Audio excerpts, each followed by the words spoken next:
자, 그러면은 41번부터 시작하도록 할게요. 자, UCP 600 문제고요. 제13조의 내용의 일부입니다. 자, 해서 제13조는 뭐예요? 상환은행의 의무에 대해서 다루고 있는데요. 자, 요 상환은행은 어느 과정에서 사용이 된다? 상환을 위해서 사용이 되는데 이 상환을 위한 것은 발행은행이 누구에게? Nominated Bank에게 상환을 할 수 없는 상황이 왔을 때, 예를 들어서 베트남과 미국인데요. 베트남과 미국 간에 어떤 은행 거래 약정이 체결된 게 없어서 우리는 서로에게 지급을 하지 못해요. 이러한 경우에 나타나는 것이 누구다? 상환은행이라는 새로운 은행이 나타난다. 해서 어떻게 한다? 상환 수권을 하게 되면은요, 이 Remitting Bank는 Nominated Bank로부터 상환의 청구를 받을 경우에 상환을 해주는 방식으로 이루어지는 것이 바로 Reimbursement다라고 보시면 되겠고요. 자, 해서 13조 보시게 되면은요, If a credit states that reimbursement is to be obtained by a nominated bank, 이렇게 해가지고, 자, 신용장에 뭐라고 명시가 되어 있다고요? 상환이 이루어지는데요. 이 상환은 어떻게 이루어져야 합니까? Nominated bank가 누구에게 청구를 해야 돼요. 자, 이때 Nominated bank는 어떤 은행이 된다? Nominated bank가 청구를 하는 청구은행이라는 의미에서 Claiming bank가 된다라고 얘기를 하고 있어요.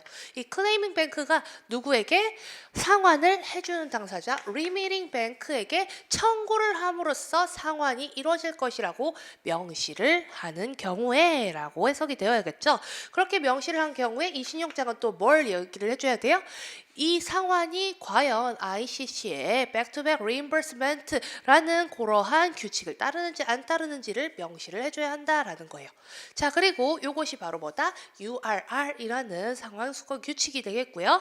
이러한 URR을 따르지 않는 경우에 다음이 적용된다라고 해서 네 가지를 얘기해주고 있습니다.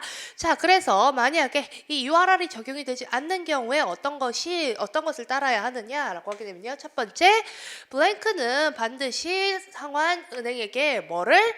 Reimbursement Authorization, 상환 수권을 제공해야 한다라고 되어 있습니다. 자, 우리 상환 절차 보시게 되면은요, Reimbursing Bank에게 상환 수권을 하는 당사자는 누구예요?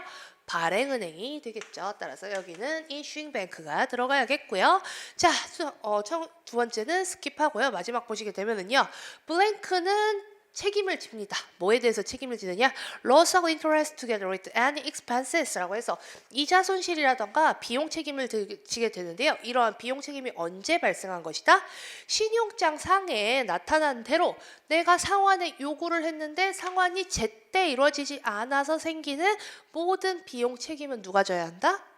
요거는 바로 Issuing Bank가 되어야겠습니다. 자, 왜 그러겠어요? 상환을 하는 이유는, 상환은행을 사용하는 이유는 발행은행이 Nominated Bank에게 직접적으로 상환을 할 수 없는 상황이기 때문에 요 상환을 함으로써 이익을 얻는 당사자인 발행은행이 그러한 비용에 대한 책임까지 져야 한다라고 봐주시면 될 것 같고요. 마지막으로 상환은행의 비용은 따라서 누가 져야겠어요? 상환은 이슈잉 뱅크의 편의를 위해서 사용하는 것이기 때문에 이슈잉 뱅크가 마찬가지로 모든 비용 책임을 져야겠죠. 자, 해서 이렇게 상환 절차와 결부시켜 가면서 해석을 하는 것이 필요하겠고요.